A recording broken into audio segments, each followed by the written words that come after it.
السلام علیکم ورحمۃ اللہ وبرکاتہ۔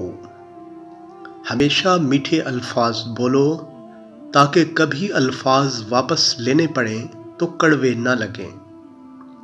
ایسا کیوں ہوتا ہے کہ ہماری آنکھوں کی نمی کسی کو نظر نہیں آتی، لیکن ہماری زبان کی تلخی سب کو نظر آ جاتی ہے؟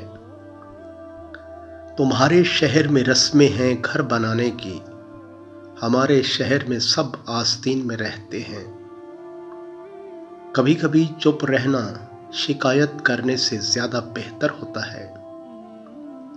کچھ لمحے ایسے ہوتے ہیں جو انسان چاہ کے بھی نہیں بھلا سکتا۔ محبتیں پاک رکھو، اللہ کن فرما دے گا۔ سچے آدمی کی ایک خاص نشانی یہ بھی ہے کہ اس کا لہجہ ذرا سخت اور تلخ ہوتا ہے۔ اتنا بہتر بھی مت ڈھونڈو کہ بہترین کو ہی کھو دو۔ بے شک عزتوں کا وارث صرف میرا رب ہے۔ بعض اوقات بات لفظوں کی نہیں ہوتی، لہجوں کی ہوتی ہے۔ لہجے بدل جائیں تو میٹھے الفاظ بھی تیر کی طرح لگتے ہیں۔ ایک عورت کی عزت کرنا اس کو خوبصورت کہنے سے زیادہ بہتر ہے۔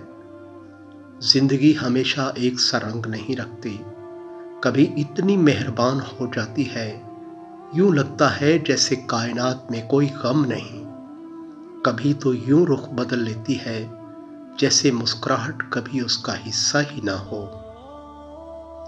حضرت علی پاک فرماتے ہیں، اگر کوئی تم سے ناراض ہو اور اسے اس بات کا غرور ہو کہ تم اسے مناؤ گے تو تم اس کے غرور کو کبھی ٹوٹنے مت دینا۔ اپنے اخلاق پر اتنا تو یقین ہے، کوئی ہمیں چھوڑ تو سکتا ہے لیکن بھلا نہیں سکتا۔ جو ظاہر کرنا پڑے وہ درد کیسا، اور جو درد سمجھ نہ سکے وہ ہمدرد کیسا۔